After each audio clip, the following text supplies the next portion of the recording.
Bonjour Pascal, tu es président fondateur de Revenus Intelligents, donc une activité de consulting destinée aux chefs d'entreprise et aux entrepreneurs dans de l'accompagnement pour de la gestion financière, donc du conseil et de la formation dont on va parler aujourd'hui. Est-ce que tu pourrais dans un premier temps te présenter ton parcours et ton arrivée dans cet univers, s'il te plaît?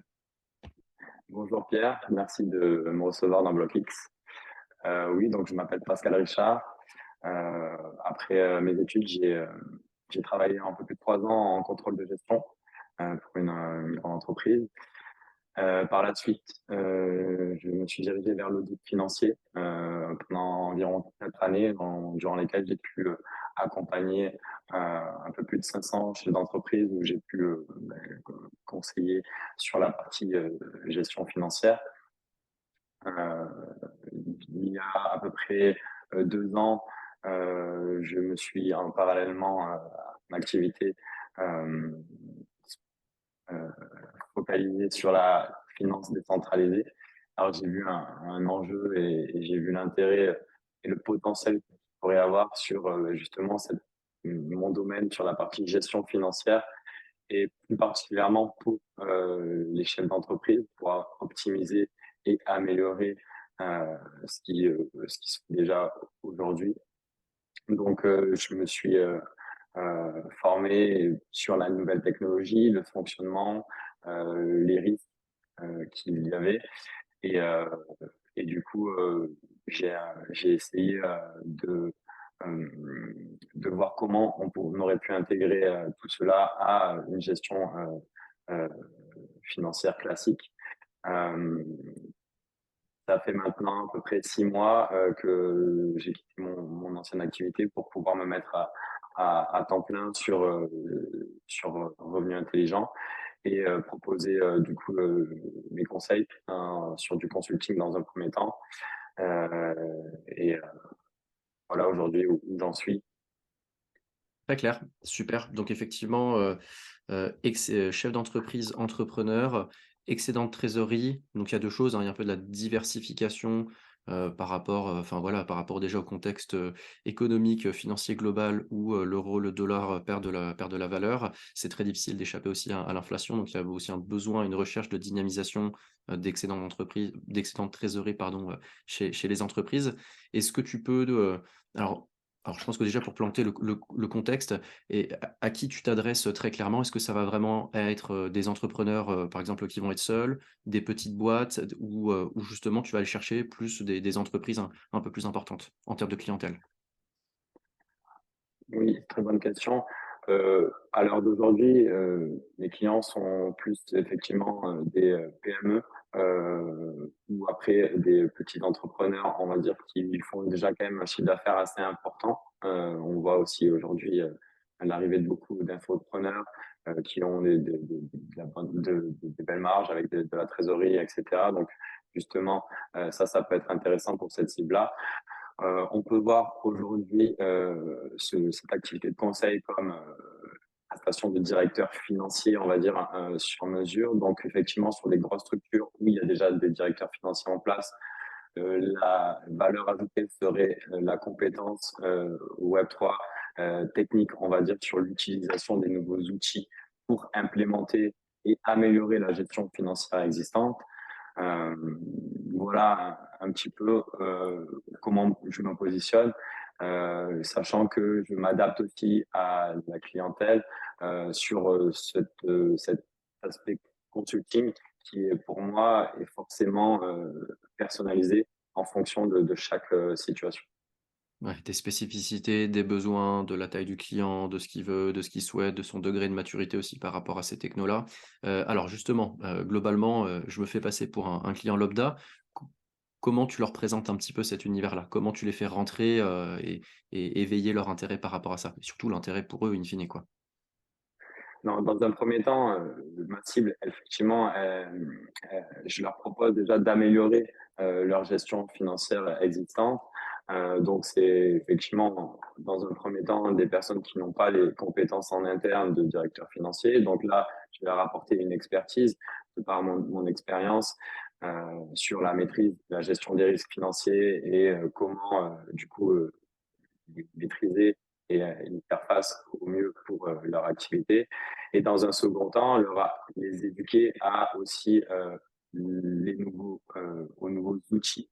Et je vais leur apprendre également à, à aussi à prendre conscience de l'intérêt de cette utilisation, autant sur des intérêts au niveau de l'optimisation de charges financières qu'ils peuvent avoir, et également sur l'utilisation de ces outils pour les entrepreneurs qui font du business aussi à l'international en différentes devises, où là aussi l'intérêt va être encore plus important, car on va avoir la partie diversification de trésorerie, et après on va avoir aussi cette partie du coup de taux de change et de rapidité aussi d'exécution sur toutes ces thématiques, sachant que il y a effectivement d'autres entreprises dans d'autres pays qui ont plus de facilité à recevoir aussi ces types d'actifs qui sont stables. Donc, voilà, c'est leur amener une nouvelle solution. Aujourd'hui, moi, j'essaie de leur amener une alternative pour qu'ils ne soient pas 100% dépendants de leur banque ou voilà, du système financier traditionnel, sachant que c'est, pour moi, ça va pas être voué à leur remplacer en intégralité, mais je peux le comparer, en tout cas moi, dans mon approche, à l'arrivée des néobanques. Quand elles sont arrivées, elles ont proposé une nouvelle solution, une nouvelle use case. Et là, eh ben, pour moi, c'est au même titre que les néobanques, un nouveau use case qui va pouvoir être utilisé. Et du coup, comment l'utiliser, quels sont les risques. Et voilà, donc c'est moi, mon rôle, il est là aujourd'hui. Ouais, donc il y a vraiment les prendre, parce que bon, je pense que quand on regarde autour de nous, il n'y a pas non plus énormément de personnes qui sont sensibles un petit peu au-delà de l'aspect spéculatif et de ce qu'on peut voir dans les médias, mais vraiment, à ces nouvelles solutions qu'on peut, implémenter dès aujourd'hui, donc qui passent par de la diversification, de la dynamisation, et autres. Justement, quand tu vas les voir, donc il faut vraiment les prendre par la main, donc revenir aux bases, leur faire comprendre, leur expliquer les risques, leur expliquer les outils et puis ensuite, au fur et à mesure, en fonction de la personne que tu as en face, voilà, les faire basculer, doucement là-dessus. Moi, ce que j'aimerais bien savoir, toi qui les vois aussi au quotidien, c'est, comment tu les sens par rapport à ça? Est-ce qu'ils j'imagine moi, de mon point de vue, qu'ils sont encore, assez frileux, bon bien que si tu arrives à avoir des premiers rendez-vous, c'est que tu sens qu'il y a un petit peu d'intérêt, mais voilà, comment tu les sens? Quelle est leur position un petit peu par rapport à ça? Est-ce que tu sens qu'ils sont assez enclins? Alors j'imagine des entrepreneurs, qui sont seuls, qui sont une aversion au risque peut-être un peu plus importante que des gars lambda, peut-être, mais comment tu les ressens, par rapport à l'utilisation de ces nouvelles, solutions-là? Alors, il y a plusieurs types de profils, hein. Déjà, il y en a qui sont des entrepreneurs qui sont déjà un petit peu financiers et qui ont compris, en fait, déjà l'intérêt, et qui, là, du coup, c'est plus, on va dire, sur l'éducation au niveau des outils. Donc, où réellement, on va plus passer du temps à cette utilisation, la gestion du risque technologique et de tous les risques qu'il peut y avoir derrière sur les collatéraux et qui sont utilisés pour les différents stables, etc. Et après, on a des entrepreneurs, voilà, qui sont curieux, qui ont de la trésorerie qui veulent un peu voir ce qui se fait ailleurs que les comptes à terme à 0,5% qu'on leur propose dans Finance Tradi.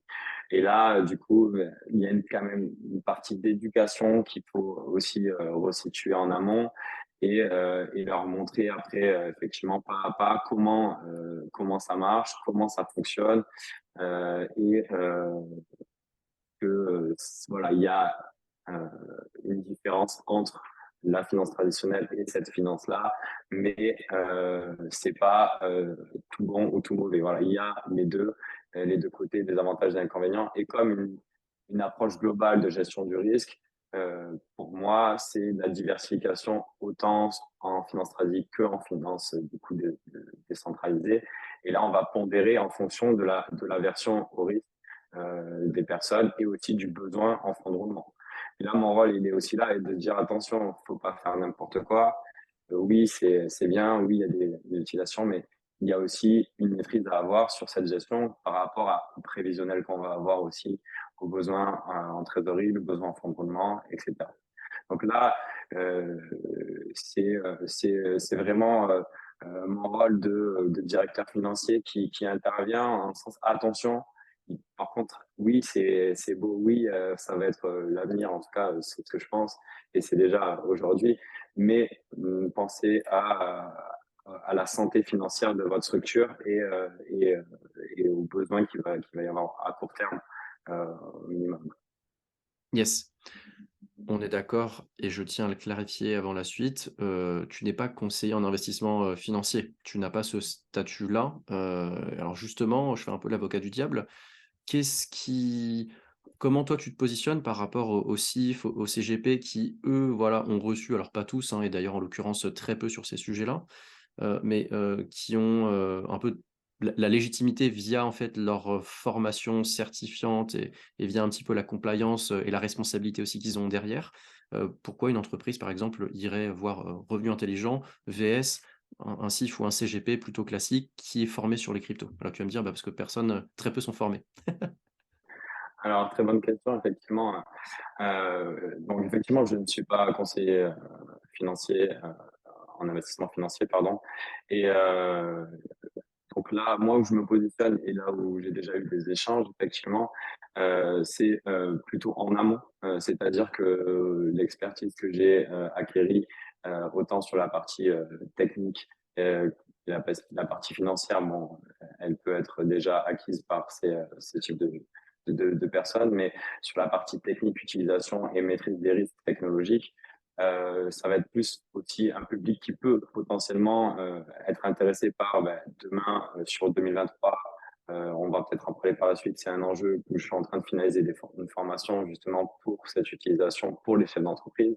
Mais un conseiller en gestion de patrimoine moi aussi peut euh, également être intéressé car du coup il va aussi découvrir euh, l'utilisation des outils adaptés à leur thématique parce que tous ces outils qui existent, donc on peut les apprendre effectivement, mais maintenant comment les adapter et comment les utiliser dans le cas d'une entreprise euh, là-dessus. Et la deuxième chose qui différencie, c'est que je ne conseille pas d'actifs.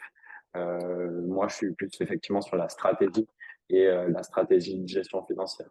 Donc derrière, si euh, après, pour faire des choix, etc., je peux potentiellement effectivement laisser intervenir ces conseillers en gestion de patrimoine ou conseillers en investissement financier pour si le chef d'entreprise veut voilà, investir sur des actifs comme ça. Ouais, je pense que la ligne est assez fine aussi parce que à partir du moment où tu expliques, voilà, les risques, les outils, eux, ce qu'ils veulent in fine, c'est, voilà, qu'est-ce que ça va m'apporter? Donc, en termes de diversification, bon, tu dois expliquer ce que c'est que, les stablecoins, le bitcoin, l'ethereum, et autres. Et en termes de dynamisation, justement, sans faire de conseils, est-ce que tu les emmènes vraiment sur une proposition d'un portefeuille équilibré, sans faire de conseils, mais en disant: «Voilà, aujourd'hui, il y a ça qui existe» et aussi, par rapport au coin, je voulais t'emmener sur la DeFi. Est-ce que tu les emmènes aussi un petit peu là-dessus? En disant, c'est pas leur dire: «Il faut faire ça», c'est: «Il y a ça qui existe, pour le faire, voilà, les risques, les outils, que c'est comme ça que ça fonctionne». Oui, effectivement. Donc, moi, effectivement, on est plus sur des tables, on va dire, quand je vais vraiment approfondir le sujet. Et effectivement, c'est voilà les risques d'utilisation des tables, quels sont les nouveaux outils qui existent pour pouvoir faire du lending, du borrowing, etc. Toutes les nouvelles, tous les nouveaux use cases qui peuvent être utilisés aujourd'hui. Comment on fait, comment ça marche, voilà. Et derrière, ça va être sur la partie du coup du montant d'allocation qu'il faut faire attention du coup en termes de gestion de trésorerie, gestion financière. C'est cet accompagnement-là. Après, leur dire celui-ci ou celui-ci non. Par contre, effectivement, faire un état des risques financiers, faire un état de tout ça. Et, du coup, je ne sais pas si ça répond à ta question. Ouais. Ouais, ouais, ouais. Non, parce que c'est vrai que je pense que c'est un peu pas blurry, mais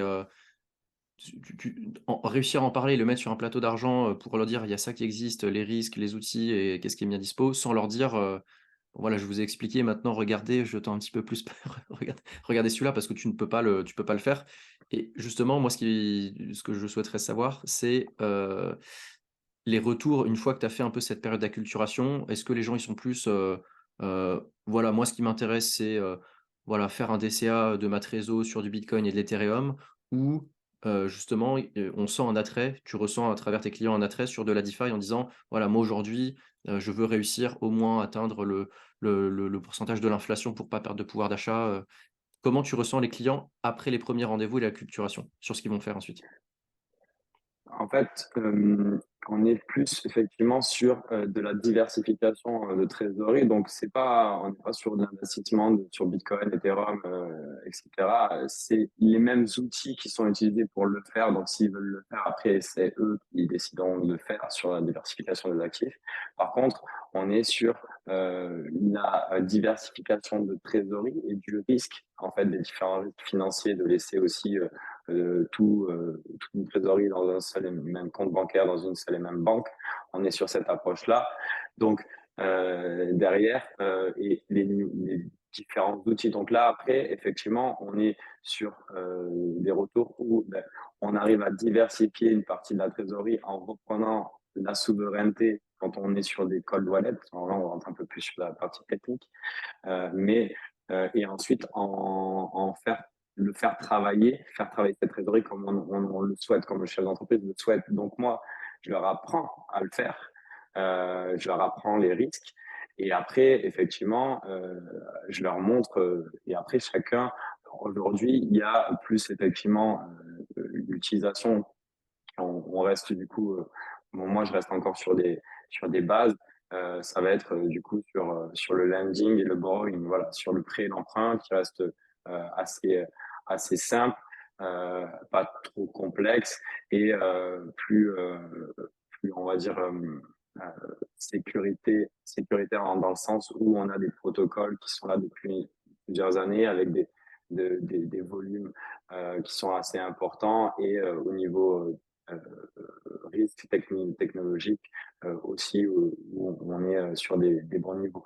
Donc là-dessus, c'est déjà ça, tout ça, c'est déjà nouveau en fait pour tous ces acteurs.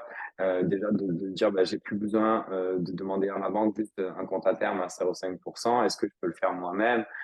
Ah bon, ok, je peux le faire moi-même, mais comment je fais? Ben voilà, je vous apprends. Attention, on ne fait pas n'importe comment non plus. Et voilà, c'est tout ce process-là que j'essaye d'amener pour et que les personnes puissent après derrière le faire. Et puis bien sûr, il y a quand même, s'il y a besoin après sur la partie, en fait, l'utilisation des outils, euh, c'est vraiment cette valeur-là, en plus de la gestion du risque que j'essaie d'apporter. Yes.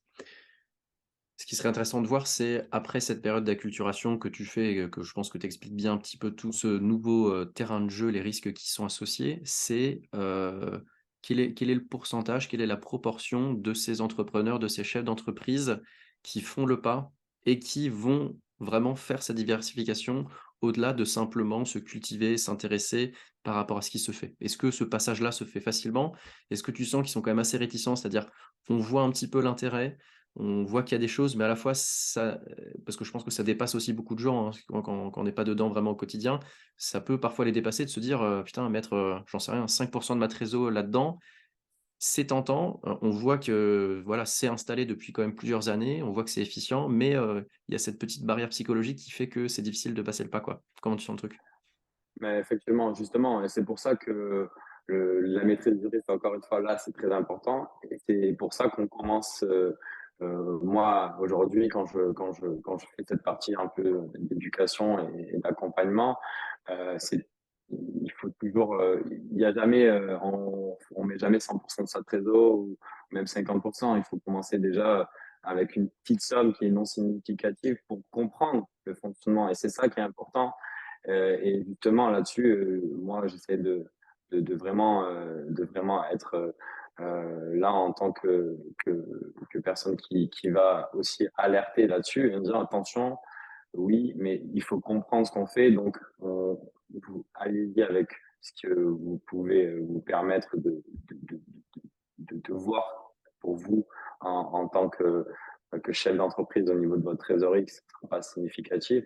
Et c'est pour ça que la partie, euh, la première partie de gestion financière et d'amélioration vraiment des outils, de la stratégie est très importante parce que si on n'a pas établi en amont cette stratégie-là, on ne sait pas derrière après réellement comment utiliser ces nouvelles technologies.